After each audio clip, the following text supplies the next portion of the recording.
Всем привет! Мы продолжаем серию роликов о финансовой грамотности. Меня зовут Владимир, я аналитик из команды кредитования в Билайне. Сегодня я хочу поделиться простыми советами о том, как сократить расходы и увеличить доходы. Так сказать, соблюсти инь-янь мира финансовой грамотности. Начнем с базы – оптимизации ежедневных затрат. Несколько лайфхаков, которые позволят посмотреть шире на то, почему деньги тают буквально на глазах. Совет первый. Заранее планируйте бюджет. Составьте план и придерживайтесь его.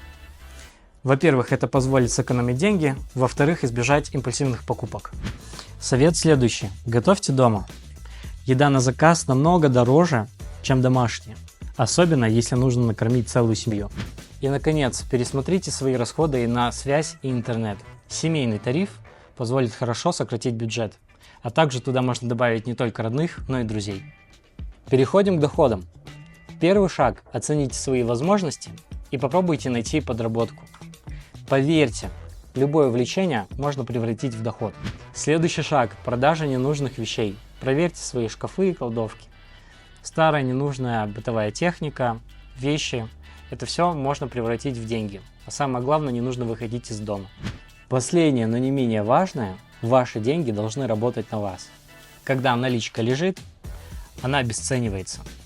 На первых порах используйте менее рискованные инструменты по типу депозитов. А далее можете перейти на фондовый рынок. Как видите, увеличивать доходы и сокращать расходы не так уж сложно, как кажется. Немного осознанности и усилий, и шаг за шагом вы придете к финансовой стабильности и свободе.